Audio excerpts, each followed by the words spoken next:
Muchos de los guatemaltecos no sabemos que el pacto social que nos gobierna, o sea, la constitución política de la República, está incompleta. Y ni los abogados, ni los diputados, ni la Corte de Constitucionalidad se han tomado la molestia de completarla. Muchas leyes están en el olvido, por conveniencia política o sencillamente por pura y física incompetencia de los legisladores. Hoy el tema es un amparo en contra del Congreso de la República.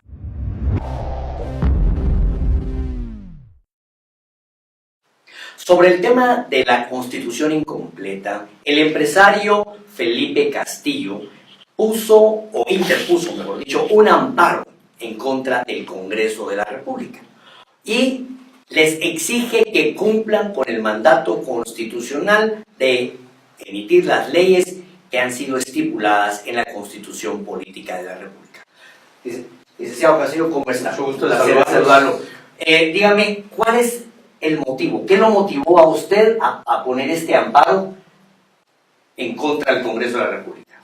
Primero, bueno, muchas gracias por permitir informarle a la audiencia, al pueblo de Guatemala y a todos los sectores.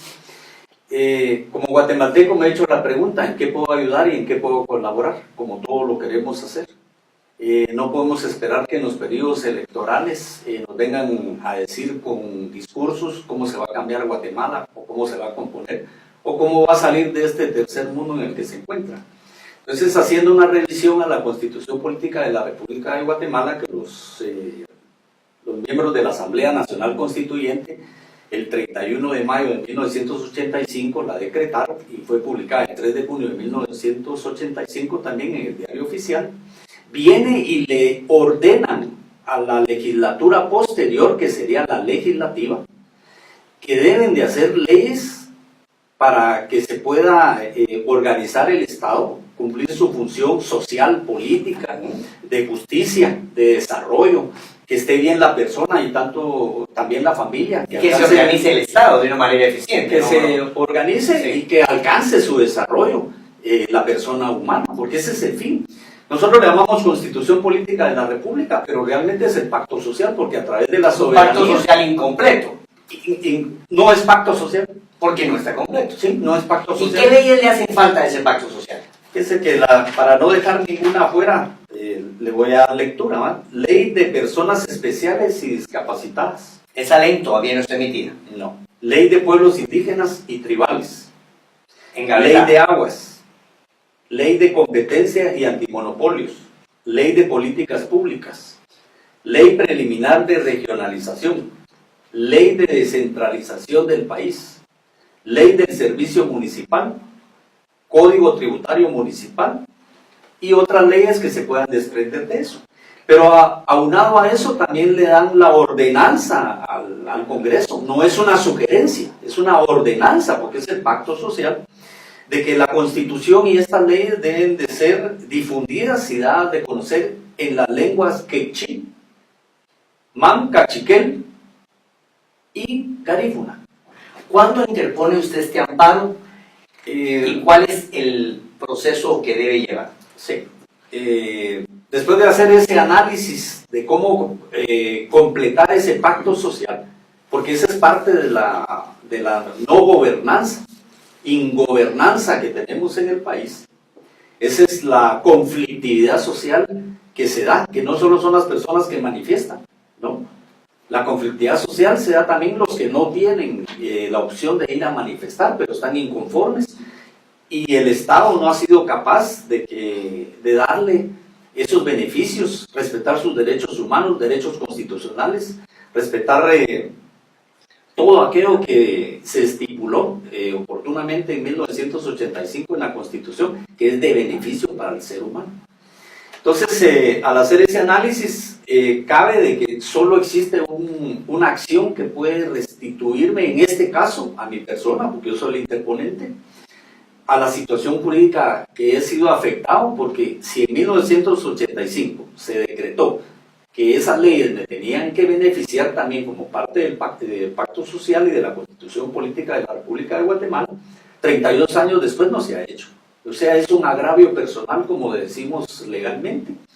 Entonces, de eso a cuenta interpongo la acción constitucional que en el expediente se identifica como 21-2019. Ya me notificó la Corte de Constitucionalidad. ¿Podría analizar eso? Esa fue la notificación que le entrega la Corte de Constitucionalidad, sí, para que analicen acá los amigos de la noticia en Guatemala, que dice: primera calle 2318 de la zona 15, Colonia Vista Hermosa, Felipe Antonio Castillo Parada. Una cédula de notificación que da la Corte de Constitucionalidad a este amparo que tiene, y aquí está el expediente, el número de expediente, ¿verdad? Correcto.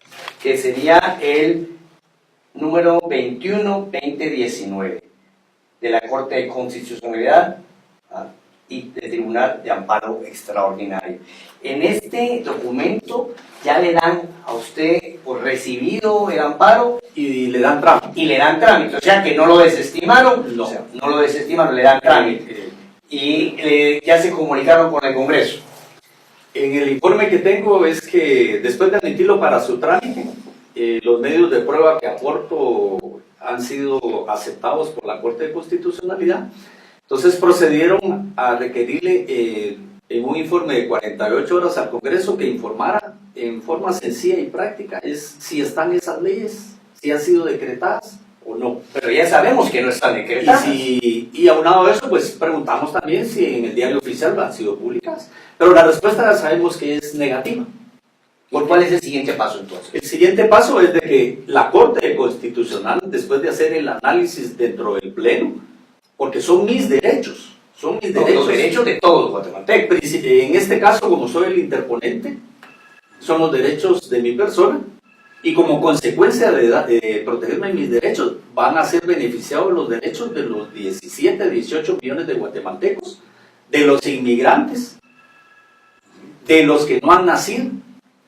O sea, la protección tiene que ser plena, porque es la Constitución y es el pacto social. Pero ¿cómo podemos nosotros acusar a las legislaturas de no emitir unas leyes si los diputados se van a escudar en el hecho de decir, bueno, nosotros somos una colectividad y aunque exista una voluntad de hacerlo, no tenemos la mayoría del quórum? Por ejemplo, aquí tuvimos sentado a un diputado que hablábamos sobre precisamente la ley antimonopolio, que es una ley que es ridículo que seamos el único país de América, claro, incluyendo a Cuba, que no tiene ley antimonopolio, ¿verdad? Que somos uno de los pocos países del mundo que no tiene una ley de aguas. Yo lo cuestionaba al diputado sobre este tema y él me decía que no existe voluntad política. ¿Qué pretende usted? ¿Que se les obligue a los diputados? ¿No es esa una situación de injerencia en la Corte de Constitucionalidad? Es eso y más, porque ¿qué es lo que pretendo? Que cada funcionario cuando asume el cargo o va a entrar en funciones del cargo que va a representar, al que se le ha sido nombrado, no es un simple juramento cuando él dice juro ante la Constitución que la voy a proteger y no la conoce. El problema es que los funcionarios desconocen el contenido de la Constitución. Entonces, ¿cómo van a volverse servidores públicos si desconocen? Esto, pues, definitivamente va a causar un impacto porque es una información importante. Saber de que la Constitución no está completa, no hay un pacto social que esté completo. Pero en esto no son solo responsables los diputados, no, porque estamos hablando de 5 legislaturas o 6. 5 o 6. 6 legislaturas que han incumplido el mandato constitucional y de 6 presidentes que no han promovido el pacto social. Y expresidentes, porque también han fungido como presidentes en ausencia del presidente. Cuando el vicepresidente asume funciones de presidente, también cae en la responsabilidad. Estamos hablando de juntas directivas del Congreso, exdiputados, presidentes de la República.